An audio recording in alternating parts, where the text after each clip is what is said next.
To UGC net जून 2007 का परीक्षा का है और इसे हम लोग प्रीवियस ईयर क्वेश्चन पेपर है, तो पढ़ने से जो है क्या होगा कि दिमाग में ये पता चलेगा कि हम लोग किस स्थिति में हैं और कितना हम लोग जो है राजनीति विज्ञान में तैयारी है। तो इसलिए इस वीडियो को जो है कि पूरा देखने का प्रयास करिए। भले जो है थोड़ा थोड़ा करके देखिए, लेकिन पूरा देखने से आपको पता चलेगा कि हम लोग किस स्थिति में अभी हैं। तो क्वेश्चन नंबर 1 से हम लोग शुरुआत करते हैं और 50 क्वेश्चन करने का प्रयास आज ही करेंगे। तो राजनीतिक सिद्धांत और विचार से निम्नलिखित में से नैतिकता और राजनीतिक किसने पृथक किया है? ए नंबर अरस्तू ने, मैकियावेली ने, सी हॉब ने और डी लॉक ने। तो इसका आंसर आपका जो है कि बी हो जाएगा, मैकियावेली। इसकी हम लोग व्याख्या देखते हैं। व्याख्या में क्या लिखा हुआ है ना। मैकियावेली ने राजनीति को धर्म और नैतिकता से पृथक्करण किया है। मैकियावेली ने ना तो ईसाई धर्म को मान्यता और ना ही देवी कानूनों के अस्तित्व को स्वीकार किया। मैकियावेली ने इस बात से इनकार कर दिया है कि मानव का कोई परलौकिक उद्देश्य है। अब हम लोग क्वेश्चन नंबर 2 में जाते हैं। निम्नलिखित में से किस संकल्प का आलोचना स्वतंत्रता विरोधाभास के रूप में की गई है? यहाँ पर आपको 4 ऑप्शन मिलते हैं। प्लेटो का justice, B number Locke, government का कंस्ट्रक्ट, सी नंबर रूसो का general will, D number Rawls का डिस्ट्रीब्यूटेड जस्टिस। तो यहाँ पर आपका ऑप्शन नंबर सी जो है कि आपका सही हो जाएगा। रूसो का सामान्य इच्छा समाज के विभिन्न व्यक्तियों की रियल विल वास्तविक इच्छाओं का योग है। सभी नागरिकों का वह इच्छा जिसका उद्देश्य समान हित हो, समान इच्छा कहलाती है। अब हम लोग क्वेश्चन नंबर 3 की ओर बढ़ते हैं। क्वेश्चन नंबर 3 में क्या कहा गया है? क्वेश्चन नंबर 3 में कहा गया है राजनीतिक मानव समुदाय द्वारा अपनी समस्याओं से निपटने की प्रक्रिया यह किसने कहा है? ऑप्शन ए अरस्तू ने, ऑप्शन बी गेटेल ने, ऑप्शन सी हेराल्ड लासवेल ने, ऑप्शन डी हॉर्बर्ट रेस्परो ने। तो इसका ऑप्शन नंबर सी आपका जो हो जाएगा हेराल्ड रासवेल। इसकी व्याख्या देखते हैं। हेराल्ड रासवेल ने कहा है कि राजनीतिक मानव समुदाय द्वारा अपनी समस्या को निपटने की प्रक्रिया रासवेल मॉस्का सुपीरियर सी राइट्स मिल अभिनंदन सिद्धांत के समर्थक हैं। अभिनंदन किसी समुदाय के लघु अल्पसंख्यक होते हैं जो महत्वपूर्ण राजनीतिक पदों को धारण करते हैं। ये क्वेश्चन नंबर 3 आपका जो है कि समाप्त हो गया। अब हम लोग जो है क्वेश्चन नंबर 4 की ओर बढ़ते हैं। क्वेश्चन नंबर 4 क्या कहता है? क्वेश्चन नंबर 4 आपका जो है कहता है निम्नलिखित में से अहिंसात्मक प्रतिरोध का सिद्धांत का जनक कौन है? अहिंसात्मक प्रतिरोध का जो जनक है वो कौन है? तो ए number Mahatma Gandhi, B number Aurobindo Ghosh, सी जवाहरलाल नेहरू और जो है कि डी रविन्द्रनाथ टैगोर। तो इसका आंसर आपका जो है बी हो जाएगा, अरविंदो घोष जो है कि इसका सही आंसर हो जाएगा। अब हम लोग नेक्स्ट क्वेश्चन की ओर बढ़ते हैं। व्याख्या को देखते हैं पहले, उसके बाद नेक्स्ट क्वेश्चन की ओर बढ़ेंगे। व्याख्या निष्क्रिय प्रतिरोध की पद्धति के जनक अरविंदो घोष हैं। वे इस दो पद्धति के द्वारा भारत को स्वतंत्रता का उपदेश दे रहे थे। निष्क्रिय प्रतिरोध से उनका तात्पर्य किसी असंख्यक आंदोलन, अहिंसक आंदोलन से नहीं है था।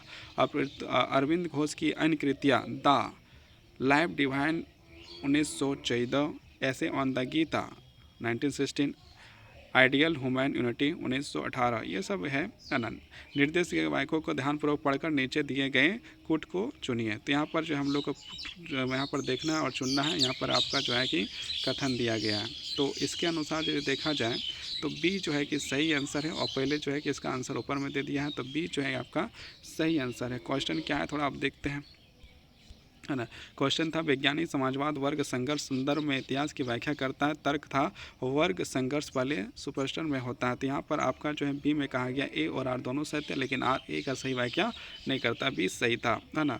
तो अब हम लोग यहाँ पर बढ़ते हैं और बढ़ते हुए देखते हैं व्याख्या। मार्क्स के अनुसार समाज में प्रगति द्वैता प्रणाली द्वारा होता है और विकास की प्रक्रिया एक अंतिम दिशा को निर्धारित करने वाले आर्थिक तत्वों तथा मार्क्स का कहना है कि पूंजीवादी अपनी कर्म स्वयं खोदता है। अब हम लोग क्वेश्चन नंबर 6 में चलते हैं। 6 में क्या लिखा हुआ? नीचे दिए गए कूट का प्रयोग करते हुए निम्नलिखित संकल्पकों व सिद्धांत अस्तित्व में आने को कालक्रम में रखिए। तो यहाँ पर हम लोग इसका ऑप्शन 4 ऑप्शन दिया है। अब देखते हैं क्या है कालक्रम में रखा गया। तो कूट में इसका आंसर होगा।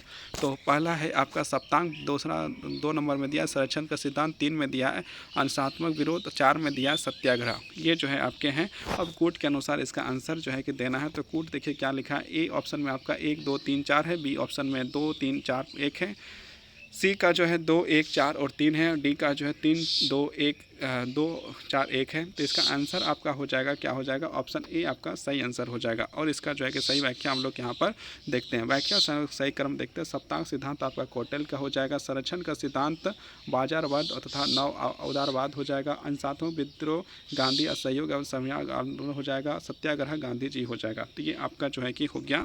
अब हम लोग नेक्स्ट क्वेश्चन की ओर बढ़ते हैं। नीचे लिखे गए पुस्तकों का प्रकाशन काल अनुसार जो है कि रखिए। तो यहाँ पर आपका जो है पुस्तक का नाम दिया है और जिसको हम लोग को जो है कि अनुसार रखना है। Grammar of politics, idea of human unity, municipal citizen, liberal theory, है ना, नियो ह्यूमनिज्म। तो ये जो है कि इसका देखा जाए तो सबसे इसका जो है कि आपका सही आंसर ए हो जाएगा। पहले 2 फिर 1 फिर 3 फिर 4 फिर 3, है ना।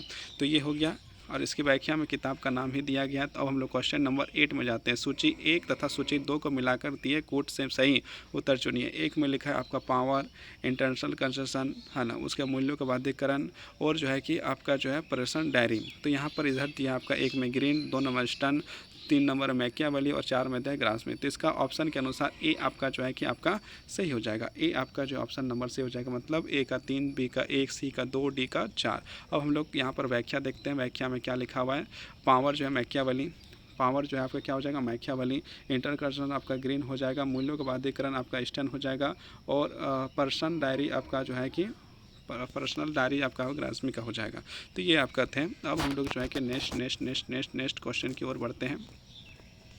Question number 9। सूची 1 तथा सूची 2 से मिलाकर दिए गए कूट के सही उत्तर चुनिए। तो यहाँ पर आपका दिया गया है, इसको जो है कि देखिए आगस्टन दिया, डी माओ दिया। इसका ऑप्शन के अनुसार देखा जाए तो ऑप्शन आपका जो है क्या हो जाएगा, ऑप्शन सी जो है कि आपका सही हो जाएगा, मतलब ए का 4, बी का 1, सी का 2 और डी का 3 हो जाएगा। अब इसकी जो है कि हम लोग व्याख्या को देखते हैं। यहाँ पर आपका जो है ऑगस्टन जो आपका 2 स्लॉट है, माओ जो है लेट हार्ट है, फ्लावर बॉम्ब्स, और उसके बाद एम एन रॉय जो है कॉन्स्टल ट्रीज है, और अरविंदो जो है कि इनवोल्यूशन है। तो यहाँ पर आपका जो है, अब हम लोग जो है कि क्वेश्चन नंबर 10 की ओर बढ़ते हैं ना। राजनीतिक विज्ञान की एक उपशाखा के रूप में तुलनात्मक राजनीति का विकास निम्नलिखित में से किसने योगदान किया था।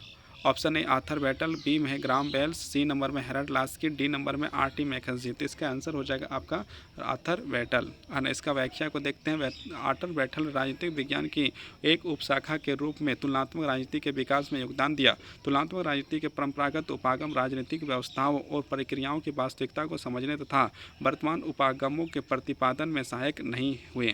अब हम लोग क्वेश्चन नंबर 11 में जाते हैं। निम्नलिखित में से किस देश में दोहरी नागरिकता के साथ सरकार का संधीय रूप है। तो यहाँ पर आपका 4 ऑप्शन है। A number Bharat, B number USA, C number UK, D number Switzerland. इसका आंसर आपका जो है कि बी जो है कि सही हो जाएगा, यूएसए।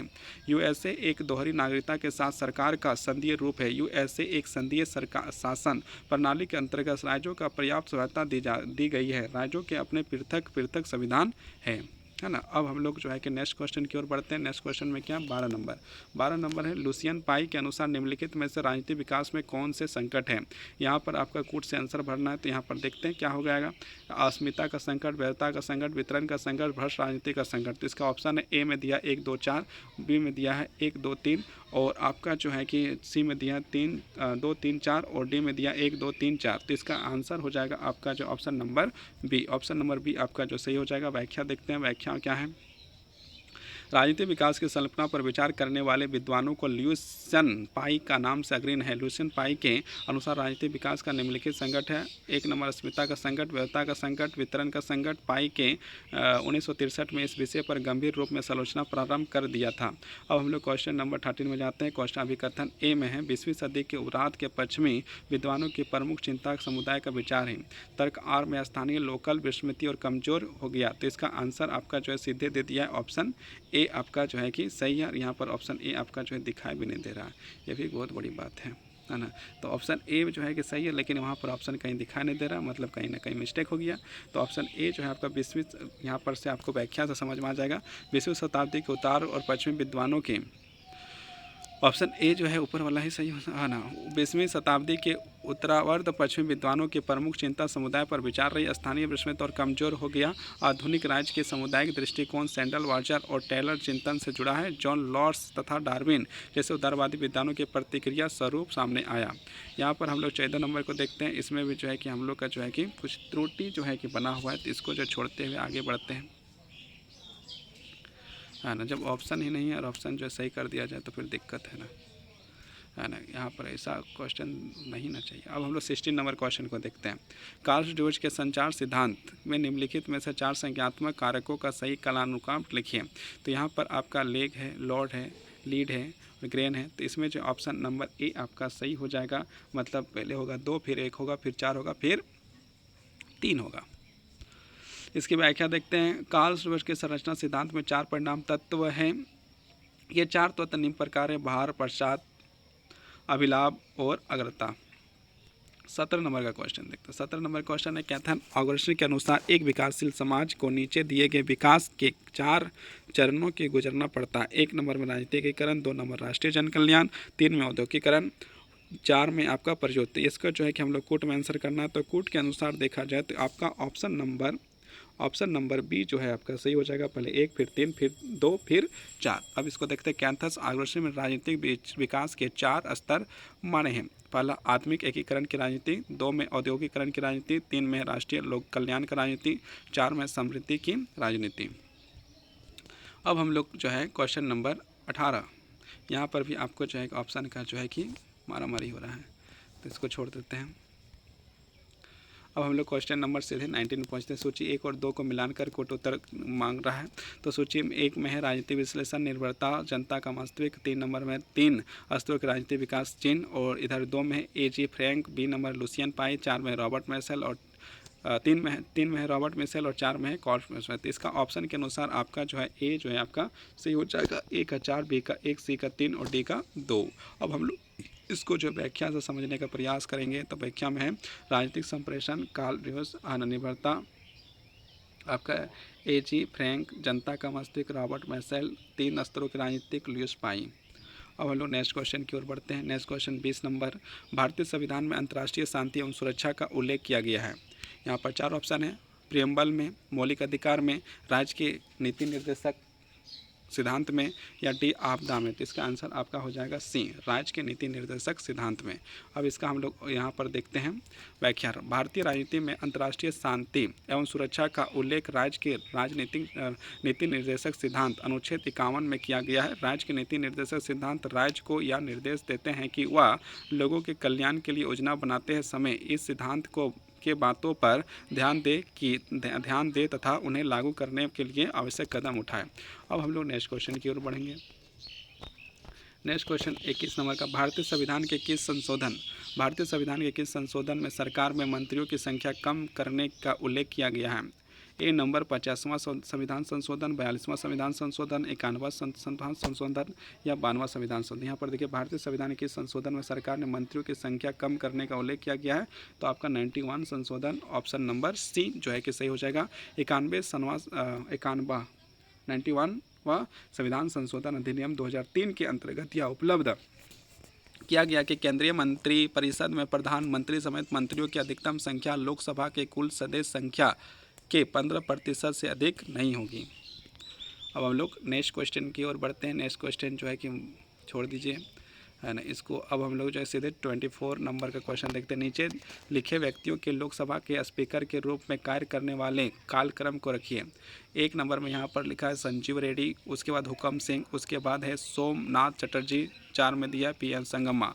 तो इसका ऑप्शन नंबर सी आपका सही हो जाएगा। मतलब सबसे पहले 2 मतलब हुकम सिंह, उसके बाद 1 में कौन है, संजीव रेड्डी, उसके बाद 4 में क्या PA संगमा, और 3 में आपका है सोमनाथ चटर्जी। ये क्या था, लोकसभा के स्पीकर का जो है कार्यकाल था, उसके अनुसार इसको जो सजाना था, जहाँ इतना जो यहाँ लिखा था उसके अनुसार। तो यहाँ पर देखिए सबसे पहले हुकम सिंह 62 से 67 तक, संजीव रेड्डी 67 से 69 तक, PM संगमा 96 से लेकर 98 तक, सोमनाथ चटर्जी 2004 से 9 तक। अब नेक्स्ट क्वेश्चन की ओर बढ़ रहे हैं। नेक्स्ट क्वेश्चन में क्या लिखा है, भारत के संविधान में निम्नलिखित में से किस कालक्रम में रखा गया है। 1 नंबर में दिया धार्मिक स्वतंत्रता का अधिकार, 2 में राज्य का नाम में परिवर्तन, 3 में आपका किसी राज्य के राष्ट्रपति शासन लगाना, 4 में IS और IPS के बारे में उल्लेख। तो यहाँ पर आपका जो ऑप्शन नंबर बी जो है सही हो जाएगा। सबसे पहले 2 मतलब क्या, राज्य का नाम परिवर्तन, उसके बाद है 1 धार्मिक स्वतंत्रता का अधिकार, फिर है 4 IS और IPS वाला के बारे में, और उसके बाद है आपका जो है कि तीन में क्या, किसी राज्य के राष्ट्रपति शासन लगाना। अब इसकी हम लोग व्याख्या को देखते हैं। व्याख्या में क्या, भारत के संविधान के निम्नलिखित कालक्रम निम्न प्रकार है। राज्य का नाम परिवर्तन अनुच्छेद 3, धार्मिक स्वतंत्रता का अधिकार पर अनुच्छेद 25 से 28, IS IPS जो है कि उल्लेख है 312, किसी राज्य के राष्ट्रपति शासन लगाना 356। अब हम लोग को यहाँ पर सूची जो मिलान करना है ना, सूची 1 और 2 में। तो ये क्या है, सूची 1 और 2 के मिलान के लिए कूट के सही उत्तर चुनिए। तो ए नंबर में आपका भारतीय राष्ट्रीय लोकदल है, फिर TMC है, फिर JDU है, उसके बाद TSR है, इधर आप पश्चिम बंगाल, बिहार, आंध्र प्रदेश, हरियाणा है। तो यहाँ पर ऑप्शन के अनुसार ऑप्शन सी जो है आपका सही हो जाएगा। सी हो जाएगा मतलब 4 का ए, 1 का बी, 2 का जो है सी और 3 का है डी। और इसको जो हम लोग यहाँ पर जो व्याख्या के अनुसार से देख सकते हैं। भारतीय राष्ट्रीय लोक दल आपका हरियाणा हो जाएगा, TMC आपका पश्चिम बंगाल हो जाएगा, JDU जो है आपका बिहार हो जाएगा, TRS जो है आपका आंध्र प्रदेश हो जाएगा। ये यहाँ की पार्टियाँ हैं। अब क्या, सूची 1 और 2 का फिर से मिलान करना है। PV आनंद, तो क्या है, PV नरसिम्हा राव भारत के प्रधानमंत्री बने, बाबरी मस्जिद गिराया जाना है ना। यहाँ पर 92, 96 इधर तो है, और अभी यहाँ ऑप्शन मिलेंगे आपको, ऑप्शन की कमी नहीं है। देवगड्ढा प्रधानमंत्री बने, नेहरू जी चीन से पंचशील समझौता पर हस्ताक्षर किया, यहाँ 94 और 91 दिया था। यहाँ पर आपका कोड यदि देखा जाए तो इसको जो है कि क्या है, इसका आंसर आपका जो ऑप्शन नंबर सी जो है आपका सही हो जाएगा। मतलब 4 का 1, 1 का बी, सी का 2 और डी का 3। अब यहाँ पर हम लोग क्या करते हैं, इसको जो है कि हम लोग जो है कि इसको हम लोग जो है करेंगे यहाँ पर व्याख्या से समझने का प्रयास। तो व्याख्या में देखिए, PV नरसिम्हा राव जो 1991 में जो प्रधानमंत्री बने, बाबरी मस्जिद 1992 में गिरा, देवगौड़ा प्रधानमंत्री 1996 में बना, नेहरू जी चीन में पंचशील समझौता 1994 में किया। ये हो गया आपका क्वेश्चन खत्म। अब हम लोग जो है कि 28 लोकसभा 28 जो है कि हम लोग क्वेश्चन नंबर बात करेंगे। क्वेश्चन 28 में क्या लिखा गया, लोक प्रशासन उन क्रियाओं ऑपरेशन को कहते हैं जिसका उद्देश्य लोक नीति को लागू करना होता है। यह परिभाषा किसने दी थी। ए नंबर में आपका दिया है डी वाल्टो, बी में दिया LD वाइट, सी में दिया L उर्सविस और डी में दिया WMV लोबी। तो इसका आंसर आपका हो जाएगा बी आपका जो है कि आपका सही हो जाएगा। इसका जो है हम लोग देखते हैं क्या कहते हैं, इसको व्याख्या देखते हैं। लोक प्रशासन प्रक्रियाओं को कहते हैं जिनका उद्देश्य लोक नीति को लागू करना होता है। यह परिभाषा LD वाइट की है। लोक प्रशासन का जनक अमेरिकी विद्वान वुडरो विलियम्स को माना जाता है। इस विषय का जन्म सन 1887 में हुआ था। अब हम लोग क्वेश्चन नंबर 29 की ओर जाते हैं। 29 में क्या लिखता है, निम्नलिखित में से संगठन में कालिस्की सिद्धांत को कहावतें किसने कहा। ऑप्शन ए में है हेनरी फॉयल्स, बी में LD वाइट, सी में हॉवर्ड साइमन, डी नंबर में डी वाल्टो। तो इसका आंसर आपका हो जाएगा सी आपका जो है हर्बर्ट साइमन सही हो जाएगा। इसकी व्याख्या देखता है, हर्बर्ट साइमन का संगठन शास्त्रीय सिद्धांतों के कटु आलोचना की है। वे कहते हैं कि शास्त्रीय सिद्धांत के स्पष्ट नहीं होता है कि किस विशेष स्थिति में कौन सा सिद्धांत महत्व देने योग्य है। साइमन के प्रशासन में शास्त्रीय सिद्धांतों का प्रशासन कहावतें मात्र कहा गया है। अब हम लोग क्वेश्चन नंबर नेक्स्ट की ओर बढ़ते हैं। क्वेश्चन नंबर 30 है ना। यहाँ पर क्वेश्चन नंबर 30 में कहा है, सिविल सेवा स्थानीय रूप से वेतन भोगी एवं कुशल पदाधिकारियों की व्यावसायिक संस्था है। यह किसने कहा था। ऑप्शन ए हमर Finer, option B Felix Nigro, option C Max Weber, option D और एयरसस्टल। तो इसका आंसर आपका हो जाएगा ऑप्शन ए हरमन फाइबर जो है इसका सही आंसर है। अब हम लोग इसका जो है कि व्याख्या देखते हैं। सिविल सेवा स्थानीय रूप से वेतन भोगी एवं कुशल पदाधिकारियों की व्यावसायिक संस्था है। यह कथन हमर फाइबर का कहा है। सिविल सेवा के अर्थ से ऐसी नागरिक सेवा से जिसका गठन करने के पीछे उद्देश्य देश की शांति एवं व्यवस्था को बनाए रखना है। अब इसका तो हम लोग कोई इलाज कर नहीं सकते हैं। ये सब दोनों क्वेश्चन में जो है कि डायरेक्ट आंसर है, ऑप्शन तो ये नहीं है, तो ऐसा होना संभव नहीं है। अब हम लोग जो है क्वेश्चन नंबर 33 में चल गया। निर्णय लेने के निम्नलिखित चरणों को किस क्रम में रखेंगे। एक नंबर में दिया किसी समस्या का पृष्ठभूमि की जानकारी, 2 में समस्या निर्धारण, 3 में विकल्पों का निर्धारण, 4 में विकल्पों की पहचान। तो यहाँ पर ऑप्शन दिया ऑप्शन ए में 1 2 3, 1 3 2 और 4, फिर बी में बोला 1 2 3 4, फिर सी में बोला। तो इसका डायरेक्ट ऑप्शन जो है कि जो सही होगा वो हम लोग जानते हैं बी नंबर आपका सही हो जाएगा। पहले होगा 1, फिर होगा 2, फिर 4 होगा, फिर 3 होगा, है ना। अब हम लोग इसकी जो है कि व्याख्या में जो है कि मस्त देखते हैं। व्याख्या में क्या लिखा है, व्याख्या में लिखा है ना, निर्णय लेने के सही क्रम है। पहले उद्देश्य का निर्धारण करना, फिर समस्या की व्याख्या करना, उसके बाद समस्या का विश्लेषण करना, वैकल्पिक समाधानों का विकास करना, विकल्पों की छंटनी करना, सर्वश्रेष्ठ विकल्प का चयन करना। ये आपकी होगी सारे कंप्लीट। अब जो है हम लोग नेक्स्ट क्वेश्चन 34 की ओर बढ़ते हैं। 34 में क्या लोक प्रशासन अध्ययन के निम्नलिखित उपागम में किस क्रम में विकास हुआ था, तो यहाँ हम लोग को ये बताना है। तो यहाँ पर हम लोग जो है कि बताना है तो क्या है, पहले क्लासिक उपागम, बी नंबर व्यवहारिक उपागम, मानव संबंधी उपागम या नीति उपागम। यहाँ पर ऑप्शन आपके 4 दिए और ऑप्शन के अनुसार ये जो ऑप्शन ए आपका जो है कि आपका से हो जाएगा। सबसे पहले आपका 1 हो जाएगा, फिर 3 हो जाएगा, फिर 2 हो जाएगा, फिर 4 हो जाएगा। इसको हम लोग व्याख्या के अनुसार से देखते हैं। व्याख्या में क्या है, व्याख्या लोक प्रशासन के उपागमों का विकास निम्नलिखित क्रम में हुआ है। पहला क्लासिक उपागम, फिर दूसरा मानव संबंध उपागम, तीसरा व्यवहारवादी उपागम, 4 में नीति उपागम के अंतर्गत समस्या का प्रश्नों चुनाव के प्रयुक्त कसौटियों और अनुसंधान के लिए की गई आधार सामग्री आती है। किसी भी घटनाओं का विषय में अध्ययन के लिए अनेक दृष्टिकोण हो सकते हैं। अब हम लोग क्वेश्चन नंबर 35 में जाते हैं। 35 में क्या है, सूची 1 तथा सूची 2 मिलकर दिए गए कूट से सही चुनने के लिए बोला गया है। तो यहाँ पर सूची 1 में कर्मचारी को केवल उच्च अधिकारी के आदेश मिलने चाहिए। ऑप्शन यहाँ पर जो है 2 में दिया, बी में दिया है एक प्रशासन कितने अधीनस्थों का निर्देश दे सकता है। सी में दिया है उच्च पदस्थ और अधीनस्थ कर्मचारियों का संबंध दायित्व के विभिन्न स्तरों पर है। एक समान उद्देश्य की प्राप्ति के लिए वर्ग के प्रयासों, ये जो है सूची 1 था। सूची 2 में नियंत्रण का दायरा, यूनिटी ऑफ द कमांड, पद सोपान अधिक्रम संयोजन। और इसको जो ऑप्शन के अनुसार जो ऑप्शन डी आपका जो है कि बिल्कुल सही हो जाएगा। ऑप्शन डी आपका जो है क्या है, यहाँ से सही हो जाएगा, है ना। मतलब ए का 2, बी का 1, सी का 3 और डी का 4। हम लोग इसको जो व्याख्या में समझने का प्रयास करेंगे, जो सबसे बढ़िया तरीका है समझने का। कर्मचारी को केवल उच्च अधिकारी का आदेश मिलना चाहिए, यूनिटी ऑफ द कमांड। उसके बाद एक प्रशासक कितने अधीनस्थों को निर्देश दे सकता है, नियंत्रण का दायरा। उच्च का पदस्थ का अधीनस्थ कर्मचारियों के संबंध पद सोपान अधिक्रम है ना।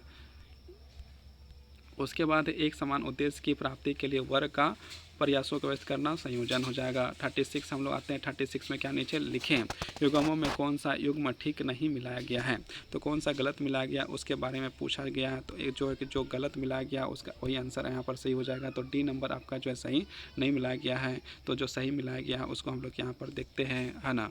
यहाँ पर आपका जो है सही जो मिलाया गया है, क्या मिलाया गया, क्लास की जो है कि आपका संरचना हो जाएगा, मानव संबंध आपका औपचारिक संबंध हो जाएगा, व्यवस्था जो है पर्यावरण हो जाएगा।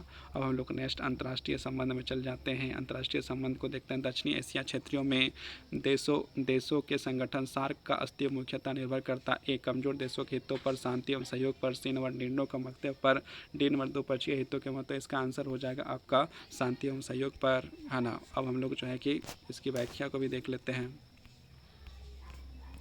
सार्क की स्थापना 7 देशों के बीच सद्भावना, भाईचारा, सहयोग, नया युग शुरू करने के लिए की गई।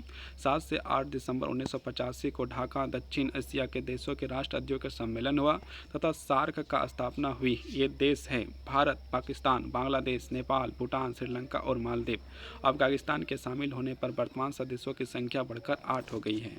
अब क्या है कि हम लोग जो है 38 जो है शांति के लिए एकता का प्रस्ताव निम्नलिखित में से किसने किया, तो एक नंबर देखते हैं। ए नंबर में नेम, बी नंबर में नाटो, सी नंबर में यूएन और D number Commonwealth of the national. तो इसका आंसर हो जाएगा ऑप्शन नंबर सी।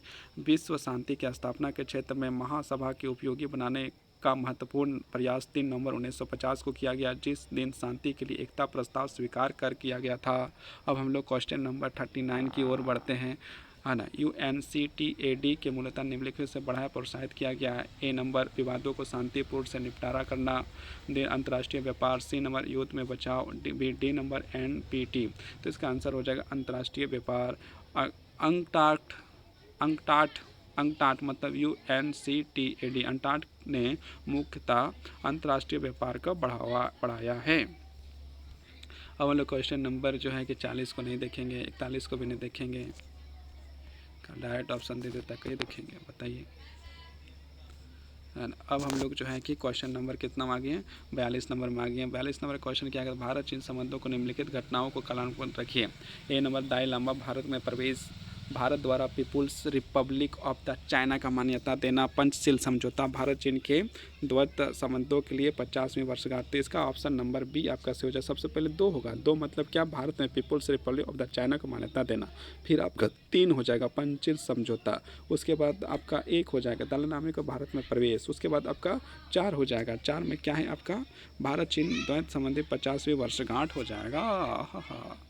अब हम लोग जो है कि आगे बढ़ेंगे, है ना। तो ये हम लोग को भारत चीन की जो बात आता है तो भारत जो है कि भारत जो है अपना सारा पंचशीलता और सब जो निभाते रह गया, और चीन जो है अपना जो है कि धोखेबाजी करके जो किया वो सबको पता है। भारत चीन संबंधों के घटनाक्रम सही क्रम निम्न प्रकार से: भारत द्वारा पीपुल्स पार्टी ऑफ चाइना का मान्यता देना 1949 में हो गया था। उसके बाद पंचिल समझौता 1954 में हो गया था। दलाई लामा का भारत में प्रवेश। उसके बाद भारत चीन के द्वैत संबंधों के 50वीं वर्षगांठ। भारत चीन ने केवल पड़ोसी राष्ट्र बल्कि उसमें प्राचीन काल की संस्कृतियाँ संबंध चले आ रहे हैं जिसका इतिहास साक्षी है। दोनों साथ साथ स्वतंत्र हुए। 1947 में भारत स्वतंत्र हुआ तो 1949 में चीन चीन चीन चीन चीन चीन चीन चीन। निम्नलिखित का सही क्रमांक 55 है: मार्क्सिस्ट, एनपीटी, बेल्स गेट परिषद और साल्ट। तो इसका ऑप्शन नंबर बी आपका जो है कि सही हो जाएगा। व्याख्या देखिए, व्याख्या में क्या है: बेलगेट परिषद 1961, साल्ट 1972, एनपीटी आपका 1968 और उसके मार्क्सिस्ट आपका 1992। उसके बाद हम लोग जो है कि सूची में जाते हैं, इसको देखते हैं। यहाँ पर सूची 1 और 2 मिलाना है ना। तो यहाँ पर डायरेक्ट इसको व्याख्या में मिलाते हैं जाके, इतना जो टेंशन क्या लेने का। इसको ऑप्शन सी सही है। अब जो यहाँ मिलाते हैं, देखिए क्या मिल जाएगा। माकृथु जो है राष्ट्रों के बीच राजनीतिक। कार जो है आपका 20 वर्षों का संकट। कैंथे वोल्टेज अंतर्राष्ट्रीय राजनीति का सिद्धांत। सेलिंग टीज जो है संघर्ष की युक्ति। ये हो गया आपका। अब हम लोग जो है इसमें भी मैच करना है तो इसको मैच कर रही है। यहाँ पर देखिए, यहाँ पर गेट जो है कि एग्रीमेंट ऑफ ट्रैफिक ट्रेड, है ना। उसके बाद सार्क आपका south Asian national, NAFTA north American state, और TRIPS जो है इंटरनेट प्रॉपर्टी ऑफ राइट्स। समझे? तो ये हो गया। अब इसको पढ़ना तो आप लोग जो है लीजिए, पढ़ लीजिए बढ़िया से, आराम से, जितना पढ़ना है पढ़ लीजिए। और इसके से आप क्वेश्चन पूछेगा, देखिए यहाँ भी पढ़ना है, पढ़ लीजिए बढ़िया से निबंध, देखिए सब पढ़ लीजिए। अब 46 का क्वेश्चन को देखते हैं। 46 क्वेश्चन क्या है: व्यक्ति अपने हितों के प्रति अनभिज्ञ है क्योंकि उसके कठिन विकल्प है। भी सही। व्यक्ति अपने हितों के प्रति अभिज्ञ है क्योंकि उनके कठिन विकल्प है। व्यक्ति अभिरुचियों व्यापक, दरअसल उसमें अभिरुचियां का व्यापार संभावना इन्हें काफ़ी जटिल तरीके से पद में ऊर्ध्व कर्म में रखा गया है। अब हम लोग 47 क्वेश्चन नंबर में जाते हैं। 47 में क्या कहता है: मतदान के व्यवहार की समस्या का आसान हो गई है क्योंकि मतदाता द्वारा निर्णय लेने की प्रक्रिया पालन करने के कारण। ऑप्शन ए जो है कि आपका सही हो जाएगा, सही हो जाएगा, सही हो जाएगा, सही हो जाएगा। अब हम लोग जो है 48 का क्वेश्चन नंबर 48 की ओर बढ़ते हैं। 48 में क्या लिखा है: स्टालिन को ऐसा क्यों संदर्भित किया गया जाता है। तो ये बी नंबर डायरेक्ट ऑप्शन हो जाएगा सही। क्या लिखा है: नियमों का अवहेलना और गतिविधियों का धमकाया जाना। ये आपका जो भी सही। इसका हम लोग व्याख्या पढ़ लेते हैं। स्टालिन को ऐसा इसलिए संदर्भित किया जाता है कि नियमों के अवहेलना और विरोधियों का धमकाया जाना है। समितियों के निर्णय का निर्धारण करना दिलचस्प है क्यों नहीं। इसका कारण है समितियों के स्टालिन के एक समान कोई व्यक्ति हावी हो जाता है, वह समिति के निर्णय के दर पर गिनार करके सदस्यों को धमका देता है। अब क्वेश्चन नंबर 49: मतदान के नियमों अप्रजातिक तंत्र क्यों है। ए में है क्योंकि ये मतदाता का बहुत आज़ादी देता है। क्योंकि मतदाताओं को, इसको डायरेक्ट ऑप्शन मारते हैं, ऑप्शन सी जो है सही है, क्योंकि ये मतदाताओं को निर्णय लेने की आज़ादी को प्रतिबंधित करते हैं। अब हम लोग जो है कि 50 नंबर का क्वेश्चन जो है कर रहे हैं। निम्नलिखित में से कौन सा व्यक्ति दूसरे व्यक्ति के ऊपर शक्ति धारण का महत्वपूर्ण है। तो इसका ऑप्शन नंबर सी हो जाएगा सही। व्यक्ति का वित्त व्यवस्था का मैकेनिज्म प्रतिष्ठित है ना। तो ये आपका जो है कि 50 क्वेश्चन हो गया। अब हम लोग नेक्स्ट करेंगे 2007 करेंगे दिसंबर वाला, है ना। तो बहुत बहुत धन्यवाद, बहुत बहुत आभार, बहुत बहुत आभार, धन्यवाद।